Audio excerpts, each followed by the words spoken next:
अस्सलाम वालेकुम। आज की वीडियो है एडिटिंग एंड मॉडिफाइंग स्लाइड्स। ये तो हमने थीम डिज़ाइन बना ली, उसके कलर चेंज कर लिए, उसके बैकग्राउंड स्टाइल देख लिए। अब हम आ जाते हैं वापस होम पे। अब होता क्या है कि डिज़ाइनिंग तो हमने बना दी, अब इसका जो डिज़ाइनिंग का स्ट्रक्चर है या जो लेआउट आपके सामने जो शो हो रहा है तो उसे हम लेआउट कहते हैं। अभी तक हमने अगर सिंपल न्यू स्लाइड बना रहे थे तो न्यू स्लाइड में हम अगर इस आइकन पे क्लिक करते हैं तो सिंपल एक ब्लैंक से ओपन हो गया। ठीक है, फिर अगर क्लिक करेंगे फिर अब इन दोनों स्लाइडों में देखें कोई फ़र्क नहीं है। ये सामने और ये ऑप्शन, मतलब ये जो स्लाइड पेज, अगर हम कहें कि पेज एक बनाना तो उसे स्लाइड कहते हैं। उस पेज का लेआउट कैसा हो कि मतलब उसमें कौन सी चीज़ कहाँ रखनी है तो उसे हम लेआउट कहते हैं। अब बाय डिफ़ॉल्ट हमारे पास सेम लेआउट होता है, तो उसके या तो हटाने के लिए सिंपल न्यू पे जाके यहाँ से अगर मैं क्लिक करूँगा तो ये देखें ये लेआउट एक अलग आ रहा है। फिर इस स्लाइड पे जाके इसे क्लिक करूँगा तो ये लेआउट अलग आएगा। अब इन दोनों लेआउट में फ़र्क है। अब प्रॉब्लम ये है कि अगर मुझे लेआउट तो बनाना है पर जो लेआउट बना रहा हूँ उसकी एक सेपरेट स्लाइड बन रही है, वो लेआउट कन्वर्ट नहीं हो रहा था। उसे चेंज या मॉडिफाई करने के लिए हमारे पास लेआउट का ऑप्शन यूज़ होता है कि अब ये मुझे टाइटल बनाना है। ठीक है, अब इस टाइटल को लेआउट पे गए, अब यहाँ से लिखा हुआ टाइटल स्लाइड अब इसे क्लिक करूँगा तो ये हमारे पास टाइटल की फॉर्म में शो हो जाएगा। दूसरी चीज़, हर लेआउट की डिज़ाइन सेपरेट। अब क्योंकि मेरे पास इसमें डिज़ाइनिंग ऑप्शन नहीं आ रहा है इतना, वरना डिज़ाइनिंग ज़्यादा होती हैं। अब ये यूज़ करते हैं। ठीक है, अब देखें इस मैंने जैसे लेआउट इसका चेंज किया तो इसकी डिज़ाइनिंग भी चेंज हो गई। अब इसी को अगर मैं फिर लेआउट चेंज करता हूँ, यहाँ से मैं ये कोई सेपरेट टाइटल एंड कंटेंट चाहिए तो अब देखें वो टाइटल हमारे पास गायब हो गया।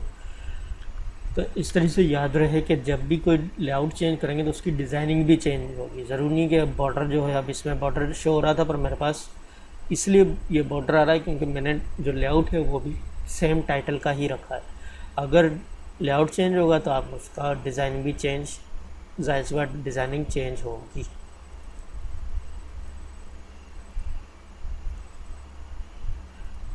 ठीक है, तो अब इस तरह से आप बनी बनाई डिज़ाइनिंग को लेआउट चेंज कर सकते हैं। सिंपल हम यहाँ से लेआउट पे गए, कोई अब लेआउट अगर मुझे सिर्फ टाइटल लिखना है तो उसके लिए टाइटल बेस्ड रहेगा।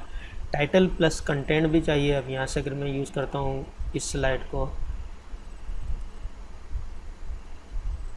ठीक है, तो अब इसका मतलब क्या है, जाहिर सी बात है यहाँ मैं टाइटल लिखूँगा और इसमें कोई ना कोई कंटेंट होगा। तो वो कंटेंट या आपकी इमेज हो सकती है, या आपकी पिक्चर हो सकती है, या कोई बुलेट फॉर्म हो सकता है। तो यहाँ हम उसमें कंटेंट में बना सकते हैं। हम ये विदाउट भी लेआउट कर सकते हैं, पर ज़्यादातर जो प्रोफेशनल ये होता है कि जब भी हम कोई चीज़ डिज़ाइन बनाएं तो उस लेआउट के हिसाब से बनाएं। क्योंकि मुझे पहले टाइटल बनाना है, फिर मैं चाह रहा हूँ कि उस टाइटल के बारे में कुछ कंटेंट होगा, फिर उसमें और मज़ीद मैं चाह रहा हूँ कि उसमें कंपैरिजन भी करना है कि एक तरफ मुझे इमेज रखनी है, दूसरी तरफ टेबल रखना है। तो इस तरीके से चीज़ें हम उसमें एक्सिस के तौर पे इस्तेमाल कर सकते हैं। ठीक है, ये हमारी डिज़ाइनिंग थी। मज़ीद इसमें हम ये कर सकते हैं कि एक वक्त से ज़्यादा सिर्फ काउंटिंग की भी डिज़ाइन कर सकते हैं। मिसाल के तौर पे मैं चाह रहा हूँ कि मुझे सिर्फ 3 स्लाइडों का लेआउट चेंज करना है, तो इसके लिए मैंने जैसे कि 6 को सिलेक्ट किया, फिर हम 8, 7 या 8 ये 3 स्लाइडें करना, तो शिफ्ट के साथ क्लिक करेंगे तो तीनों की तीनों सेलेक्ट हो जाएंगी। लेआउट पे गए, अब यहाँ से जाके मैंने कोई लेआउट चेंज करना है। मैं चाह रहा हूँ इन तीनों स्लाइडों का अलग लेआउट हो, और यहाँ से मैं ये सिलेक्ट करता हूँ कंपैरिजन। अब तीनों जो थी 6, 7, 8 तीनों का हमारे पास एक ही क्लिक पे लेआउट चेंज हो गया। ये थोड़ा टेक्स्ट आउट है, इसका भी लेआउट चेंज कर लेता हूँ।